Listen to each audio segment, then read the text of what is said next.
Panibagong pagkakataon ang tinanggap ng mga probationers mula sa Pangasinan ang ibinigay ng Department of Justice Parole and Probation Administration. Alamin ang kabuuan ng kwentong yan mula kay Jenry Del Rosario ng PIA Pangasinan.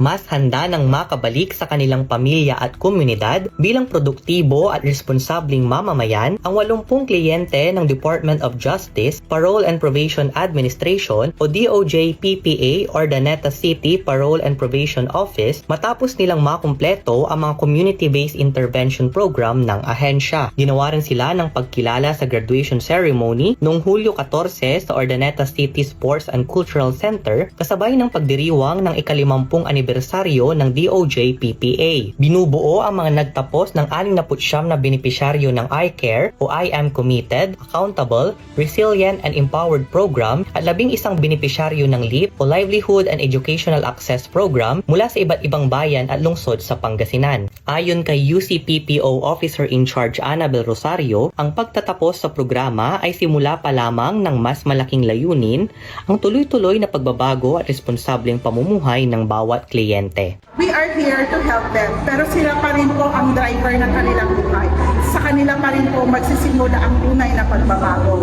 Sa pamamagitan ng values formation, life skills session at livelihood interventions, layunin ng mga programa na mabigyan ang mga kliyente ng mga kasanayan at oportunidad upang maiwasan ang muling paglabag sa batas at maging aktibong katuwang sa pag-unlad ng kanilang komunidad. Patunay sa epekto ng programa ang naging pagbabago sa buhay ng mga nagtapos. Napakagandang oportunidad po yung binigyan sa akin. Binigyan nila kami ng panibagong umpisa, panibagong pag-asa ng buhay. Tinuruan nila kami kung paano ayusin ulit itong nagawa namin pagkatama. Kung may maging mga inahon sa lahat at sumipag sa buhay. Salamat po sa lahat ng tumulong sa